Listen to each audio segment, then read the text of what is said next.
Happy Sunday, everyone. I am so glad that you could be here with me today. Now, I thought I had all kinds of time to get ready for what we're doing today, but it turns out that I was a little shorter on time than I thought because I kind of did a couple of things upside down, but that's okay because we are still going to do fried chicken.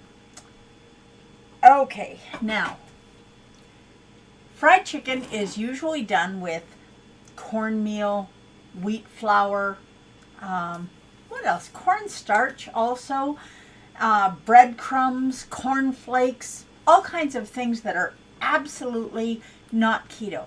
So we're going to do it a different way, and we are going to make this keto, and we are going to make it delicious, and you are absolutely going to love what we're doing. Now, I have part of this kind of sort of done, not as much as I had hoped, but okay, now I will say the one thing that I do not have, because I forgot to get it out, was my frying pan. And you absolutely have to have a frying pan and oil because we want our chicken deep fried.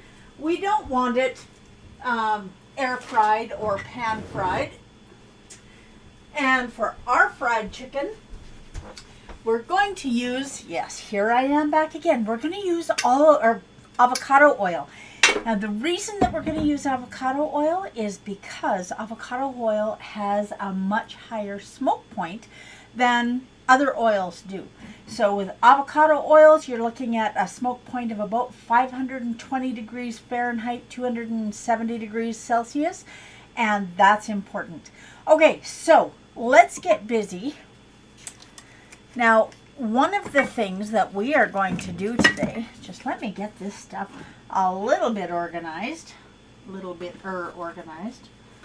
Okay. One of the things that we need to do before we can do anything else, or before we can fry our chicken, is we are going to debone some chicken thighs. And why on earth do you want to debone a chicken thigh? Because we all know that the bone just gives it so much flavor. Well, in this case, we are going to debone our chicken thighs in a little bit because we want to do chicken nuggets or chicken strips. So we're going to make the kids happy because keto kids are happy kids. Trust me on that. Okay, now we are going to let you see what is going on here, assuming that I can figure out how I'm working things today. Okay, now. Okay. Oh my goodness, what is going on? There we are.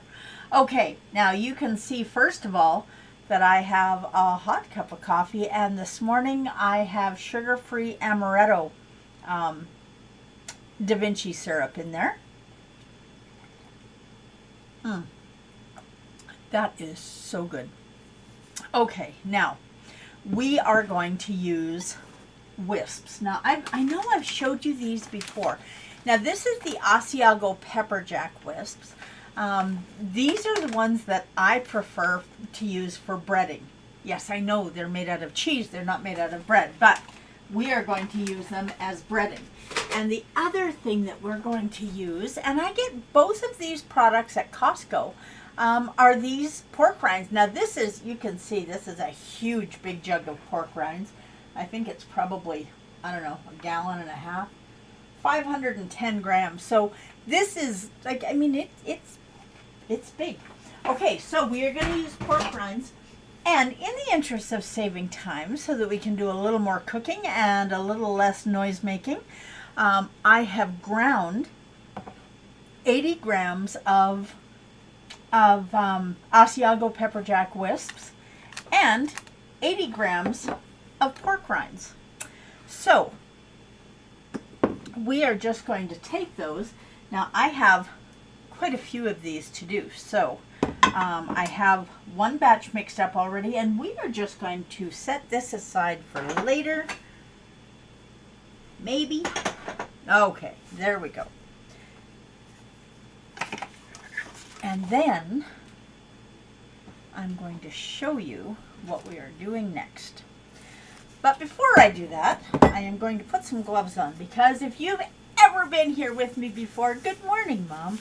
If you've ever been here with me before, you know that I really do not like touching raw meat. Just don't like it, don't like it.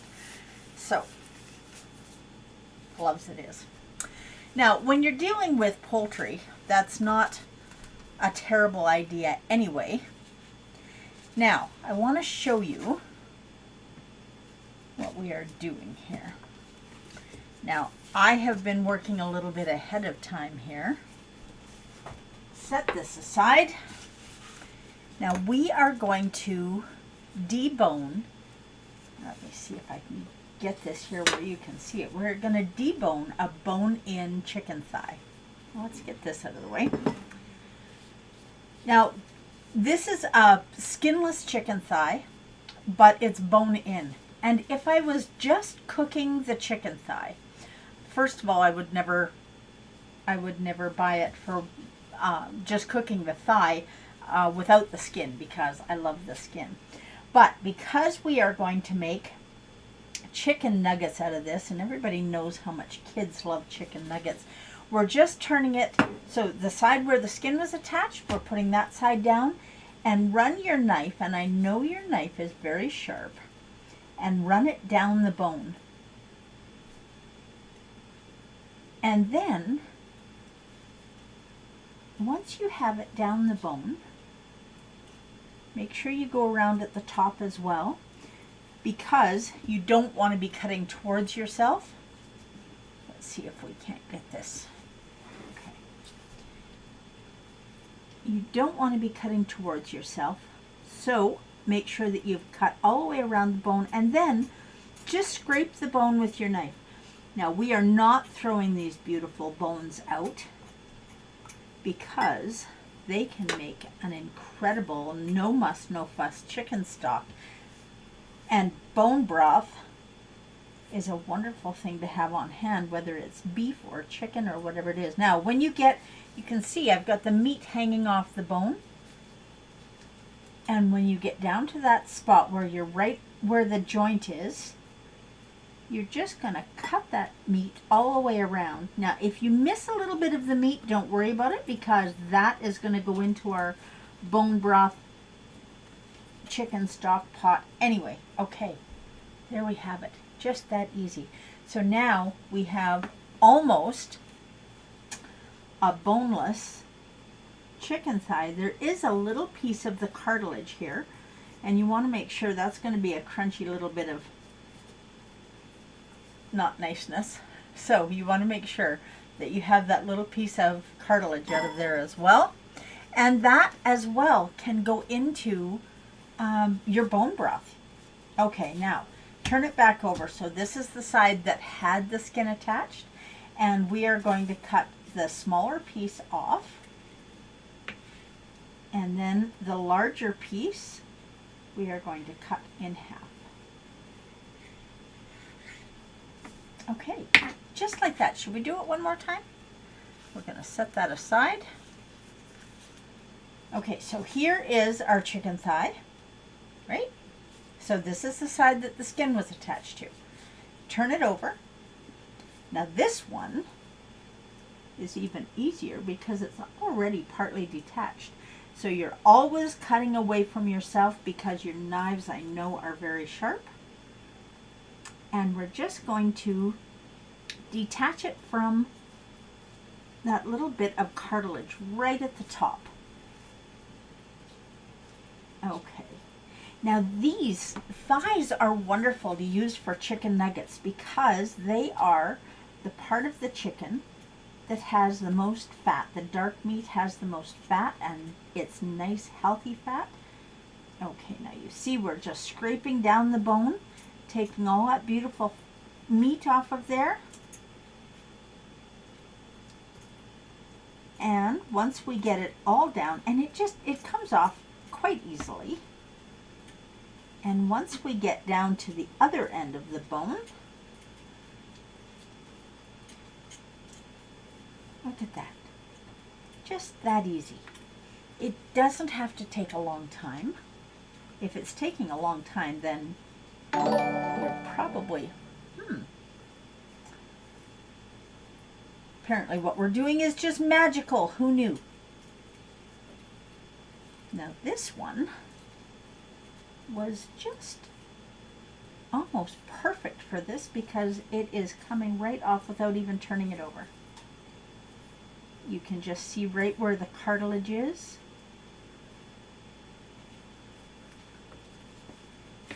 Okay, and there we go, just like that. Done, done, done, done, done. Okay, now, do we have any little bits of, we have a little bit of cartilage in there, so we do need to get that out. And again, you're making sure that you have your fingers out of the way. Okay, now, that is gone. And now we have our chicken thigh. Now you remember what I said before? We take the small piece and we cut between the two pieces. So the small piece is going to be one, and then we're going to cut the other one in half. So we have 3 pieces. Chicken strips, chicken nuggets, you can call them whatever you like. Oh, itchy, itchy. Okay, now that we have that done, we are going to take all of our beautiful bones from our chicken thighs that we've done, and we are going to set those aside, and we're going to take all of our pieces of chicken strips, which magically have multiplied,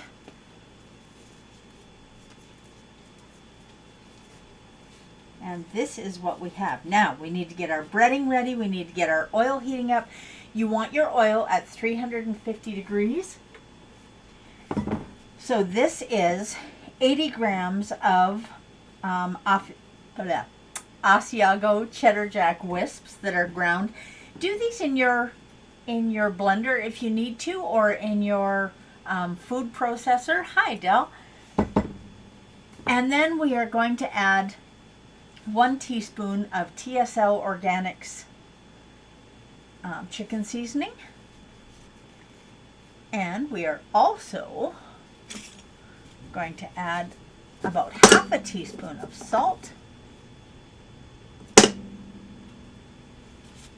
and a teaspoon of TSL Organic smoked paprika. This is the smoked paprika is going to give this that beautiful smoky flavor, and it's also going to make it a beautiful color.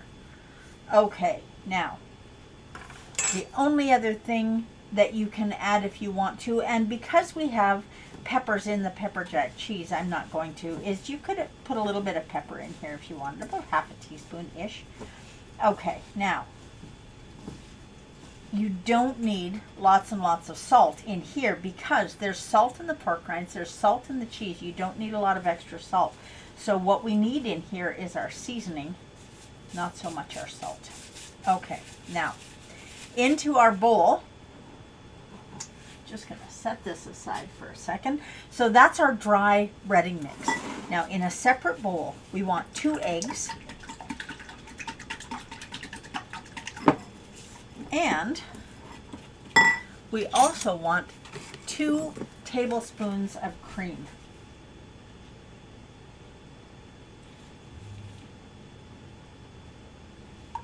Okay.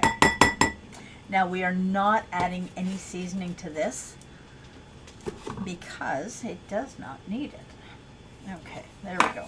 Now, get this mixed up. Now my chicken thighs are already fairly dry. See, that really takes no effort at all. My chicken thighs are fairly dry, but just to make sure, we're going to take a cloth or a paper towel, whichever works best for you. And we're just going to make sure that these are dry. Not because there's anything wrong with them being wet, but when we put them in the egg, we want to make sure that the egg and cream is going to stick to them, because if it doesn't, then our breading isn't going to stick very well. Okay, now the other thing that we need to do is we need to get our oil heated up, but we're just going to leave that for a minute because Now most of these are already dried, so I am just going to put them in here, and we are going to grab, okay, now we'll take this one off. I'm just going to grab a pair of tongs because all of these can be in here at the same time, and we'll just take them out one at a time and put them in the breading. Okay, now you can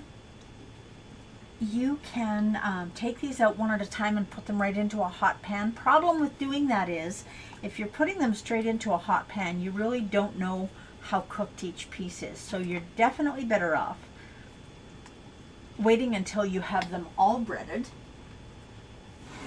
Now, I'm going to show you a trick.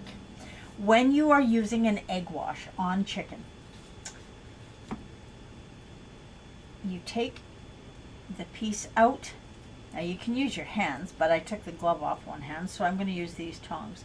You take it out with one instrument or one hand, and you use the other hand to coat it.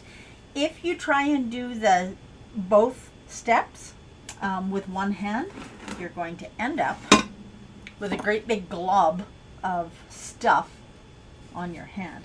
Now once you get this breaded, we're just going to set it. Now you can set it on the same cutting board because it's going into the same fry pan. So we're going to get a few of these done. Now I don't want to do lots and lots because most of this is going to be for supper tonight.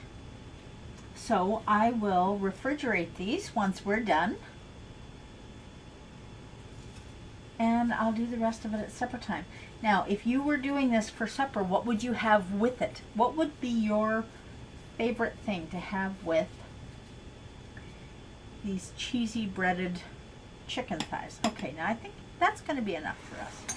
Now, the only other thing that I definitely want in here, and I'm going to show you, I have one little bit of chicken skin, and I'm not going to bread that. I'm just going to put the chicken skin in the hot oil so that it's nice and crispy, because that nice crispy chicken skin, if you're having a salad with it or you're having coleslaw, a little bit of that on top is going to be wonderful. Okay, now we are going to start heating our frying pan, and I am done with the glove. So if you are using an induction burner and you have an option, use the temperature. Now I am turning this down to about 140 degrees, so it's about the lowest it can go. And the reason that I'm doing that is because it's a steady temperature. We want our oil at about 350 degrees. Now, even though our avocado oil that we're using doesn't start smoking until 500 degrees, that's important. But with a steady heat underneath it, it isn't turning off and turning on and turning off and turning on. So if you can do this at a lower temperature, it's going to take a lot longer. It's going to take a lot longer for this oil to get too hot. Now we're going to put about half an inch of oil in the bottom because we're going to do one side at a time. And so you also want to make sure, assuming that I can, yeah, I don't. We're going to have to just guess a little bit on this. And you can tell when it's done by looking at the color of it as well. Now we're going to get this heated up, and it really does not take long to heat up.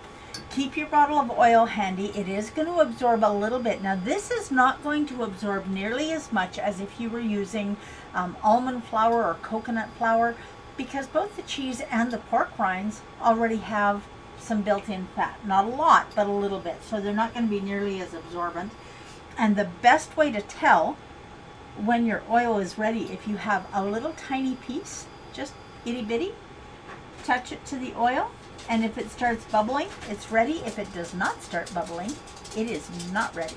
Now we can just leave that little piece in there if it'll come off. Oh, there we go. Now, once that starts bubbling, we'll know that this is ready. And until then, so if you have Da Vinci sugar-free syrup in your kitchen, what is your favorite flavor? I have a terrible time deciding what mine is. It almost depends on the day, I think. Now, maybe we'll turn this up a little bit until we get that oil hot, and then we can turn it down.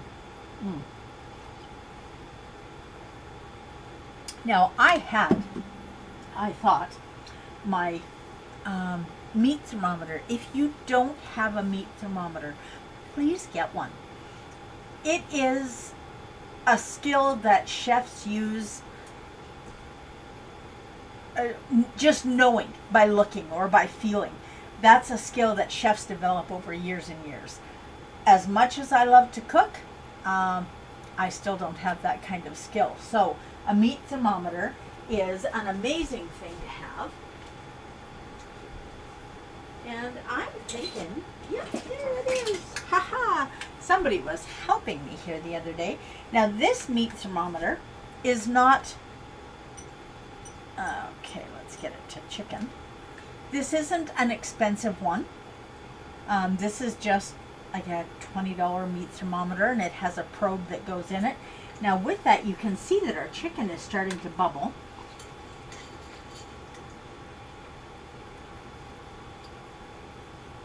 And we're just testing our oil to see how high it is.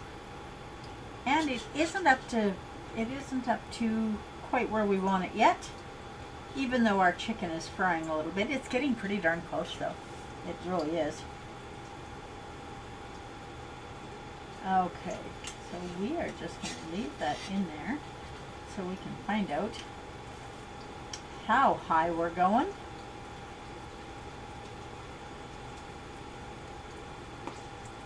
And 300.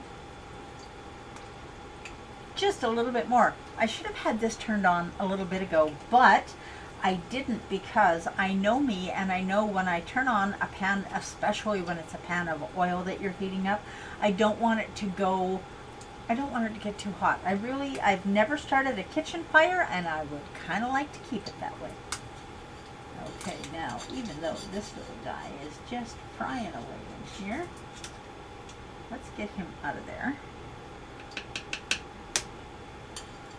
We'll check this again. Okay, so that is pretty near where we need it.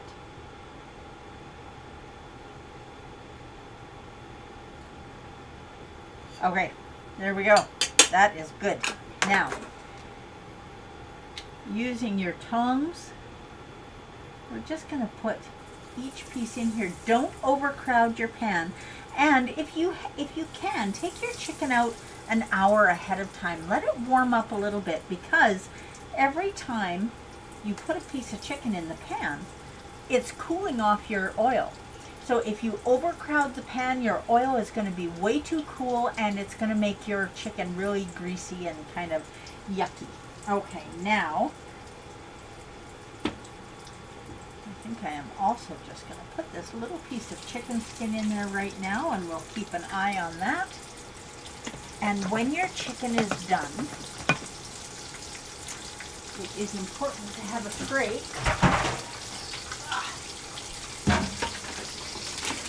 to rest it on. Now, with most meat, you need to worry about resting it. This, we're not so worried about resting it. We're worried about draining it.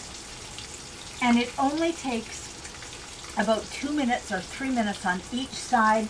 So watch it, and when it starts turning a beautiful golden brown, then you can be pretty sure that it's time to turn your chicken. And this is not there yet. The chicken skin is not going to take nearly as long to cook because it's so much thinner. So you really need to keep an eye on that chicken skin if you're doing that as well. Now you can see, if you're watching the color of this oil, you can see the color of the oil is changing.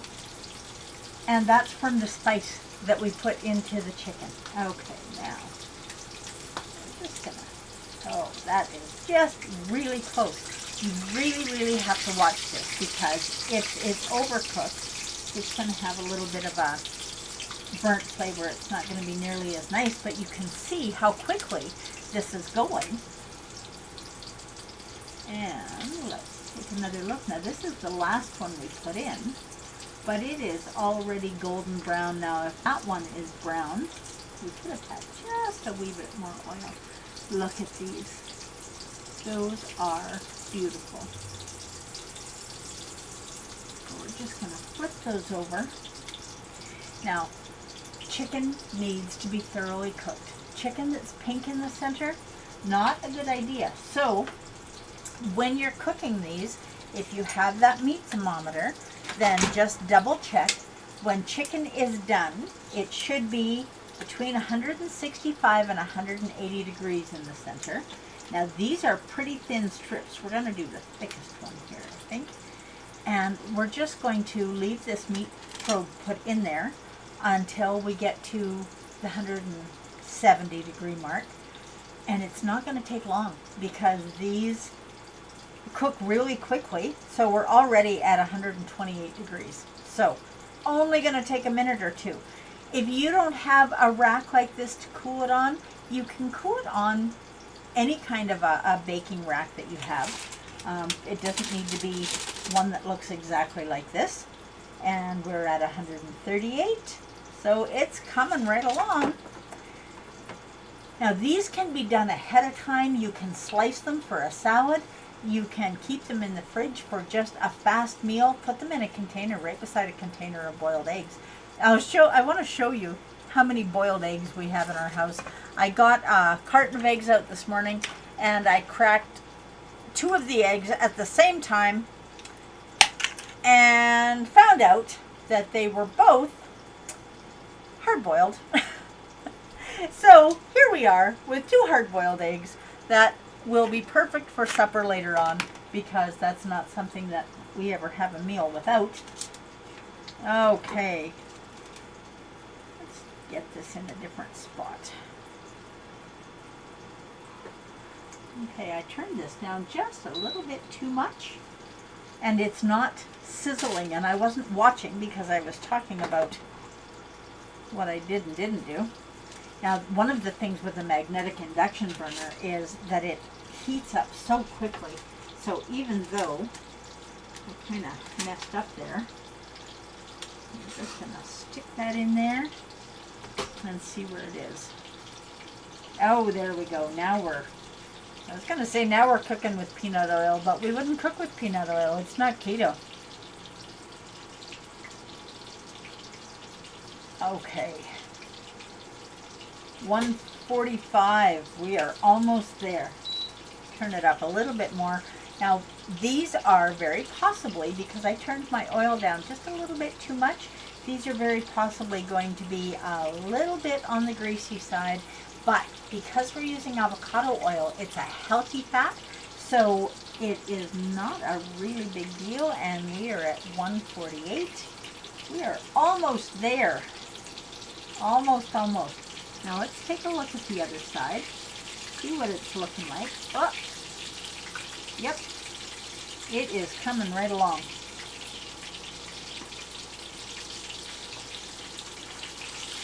There we go. Just needed that oil turned up a wee bit more.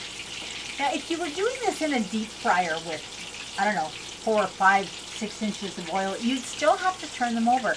They're going to float in the oil, but they're not just going to submerge in the oil like French fries do, or whatever other kinds of fast food they cook in fryers at fast food restaurants.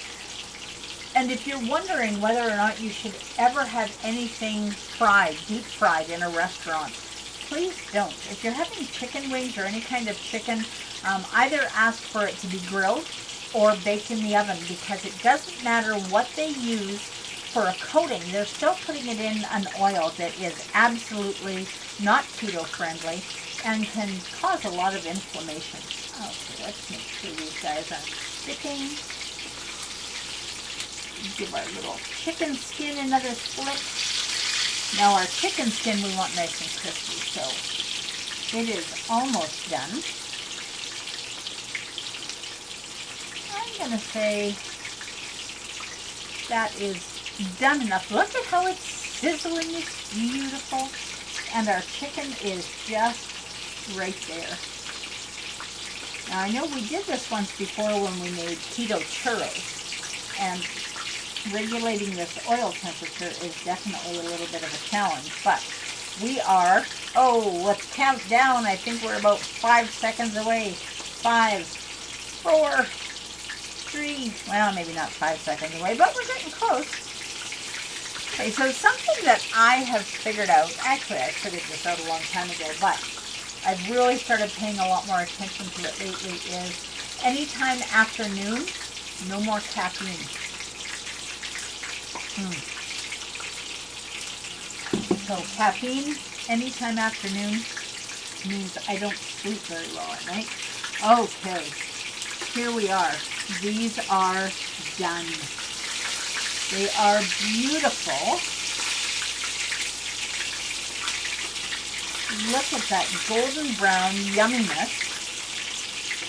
Now we're just going to take these out. I'm going to turn this pan off. We're going to take these out and let them drain. And a little later, after we're done hanging out together, I'm going to skim any little crispy bits off that oil, because when I do the next batch of chicken, I don't want those to burn, because it's going to give the oil a burnt taste. So we want to be careful with that, and you just need a little skimmer screen to clean up that oil. Okay, would you like to see what this chicken is going to look like? Let's get a plate and a knife.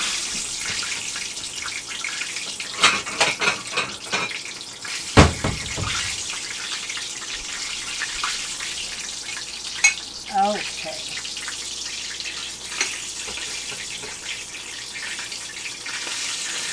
I think this is a good one for us to try.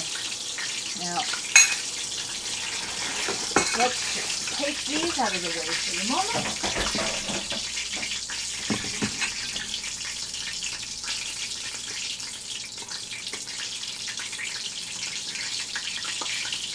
Oh, look at that. That is beautiful and juicy.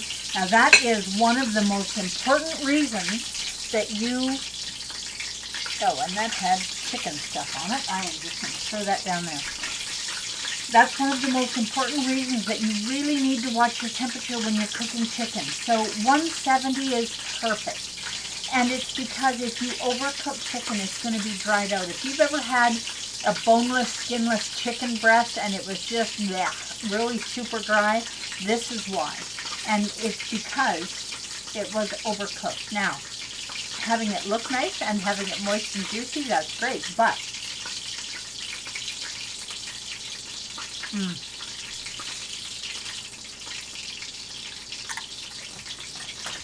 that is wonderful. It's moist and juicy, and it's got the little bit of cheesy flavor and a little bit of the pork rinds in there. Gives it that really nice crunch, but it doesn't overpower it. And the wee bit of salt and fried chicken mix and paprika. Now you can put whatever seasonings you like, but these are the ones that I like. The most important part of this is your egg wash. 2 eggs, 2 tablespoons of cream. So if you're doing a bigger batch, a tablespoon of cream for each egg.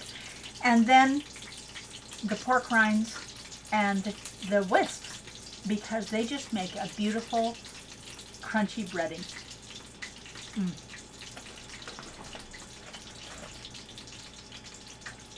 So if you haven't decided what you're going to have for supper yet, and you have some chicken thighs in your freezer, you have time to defrost them, and you can do chicken fingers or chicken nuggets, whatever you want to call them for your family. They are delicious. They're nutritious. When you're using that dark meat, you're getting beautiful, healthy fat out of there, and you're also using the avocado oil that's giving you more beautiful fat. So have an amazing Sunday dinner today. And There we are. And there we go.